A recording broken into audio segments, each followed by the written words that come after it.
আসসালামু আলাইকুম গাইস। যারা ক্যাটস এয়ারড্রপ মাইনিং প্রজেক্টে কাজ করেছেন তাদের জন্য একটি সুখবর হচ্ছে, যারা এই ক্যাটসে কাজ করেছেন আগামী 8 তারিখে ক্যাটস প্রজেক্টটি লিস্টিং হতে চলেছে। তো এখানে আমি একটা প্রবলেম সলভের ব্যাপারে আজকে ভিডিওটা মেক করেছি। ভিডিওটার প্রবলেমটা হচ্ছে, এয়ারড্রপ অপশনে অনেকেই ক্লিক করলে দেখতে পাচ্ছেন ক্লেম রিকোয়েস্ট আর ক্লোজড। এই প্রবলেমটা যাদের ফেস করছে, এটা সমাধান হচ্ছে, যারা এই যে ক্লেম রিকোয়েস্ট আর ক্লোজড এই লেখাটা আসছে তাদের হচ্ছে এয়ারড্রপে যে এই যে অ্যাড্রেস বাইন্ডিংয়ের যে সময়টা দিয়েছিল, অ্যাড্রেস বাইন্ডিংয়ের সময়টা মানে তারা বন্ধ করে দিয়েছে। টাইমটা ওভার হওয়ার কারণে এটা ক্লোজ হয়ে গেছে, এখন অ্যাড্রেস বাইন্ড করা যাচ্ছে না।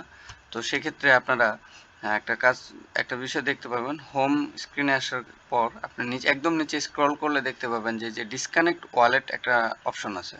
তো যাদের এই ডিসকানেক্ট ওয়ালেট অপশন লেখা আছে তারা অবশ্যই বুঝতে পারবেন যে আপনারা হয়তো টোন কিপারটা এটা আপনার ক্যাটস এই মাইনিং প্রজেক্টের সাথে অ্যাড করে রেখেছিলেন। তো সেক্ষেত্রে আপনারা এই এয়ারড্রপটা যখন 8 তারিখে লিস্টিং হবে, অর্থাৎ 8 তারিখে যদি লিস্টিং হয় সেক্ষেত্রে 10 তারিখে, দ্যাট মিনস 2 দিন পরে, কমিউনিটিতে এইভাবে বলা আছে 2 দিন পরে তারা এই যেই ওয়ালেটটা কানেক্ট করা আছে সেই ওয়ালেটের মাধ্যমে নিতে পারবেন।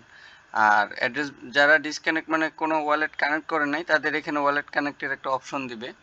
আর যারা এক্সচেঞ্জারে তো এক্সচেঞ্জার এখান থেকে অ্যাড করেছেন তারা তো পাবেন। আর যাদের যে ক্লেম রিকোয়েস্ট আর ক্লোজড এই প্রবলেমটা শো করছে, তাদের জন্য হচ্ছে ভিডিওটা। তারা এই যে যারা এখানে অ্যাড্রেস বাইন্ড করে রেখেছেন, ধরেন ওয়ালেট বাইন্ড করে রেখেছেন, অ্যাড করে রেখেছেন, তারা ওয়ালেটে নিতে পারবেন। কিন্তু 2 দিন পরে সেক্ষেত্রে আপনাদের একটু প্রবলেম হবে, যেটা হচ্ছে যে কোনো একটি প্রজেক্ট লিস্টিং হওয়ার পরে যত সময় পার হতে থাকে তত সেটার ভ্যালু কমতে থাকে, সে টোকেনের ভ্যালুটা আরও কমতে থাকে।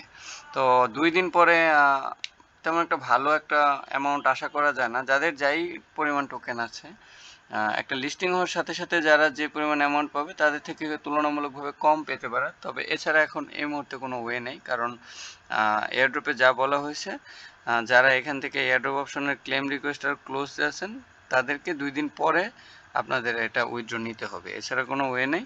সেক্ষেত্রে আপনারা ঘাবড়ানোর কিছু নেই, আপনাদের অবশ্যই সময় দেওয়া হবে অ্যাড্রেস বাইন্ড করার জন্য। তো আপনারা যারা যারা অ্যাড্রেস বাইন্ড করেন নাই তারা নতুন করে অ্যাড্রেস বাইন্ড করে নিতে পারবেন। তো আপনারা ধৈর্য ধরুন, অপেক্ষা করুন লিস্টিংয়ের। আশা করি ভিডিওটা সকলের কাছে ভালো লেগেছে। ভিডিওটা যদি ভালো লেগে থাকে তাহলে অবশ্যই আমার চ্যানেলটাকে সাবস্ক্রাইব করে দেবেন এবং ভিডিওটাকে লাইক প্রেস করে দেবেন। ধন্যবাদ সকলকেই।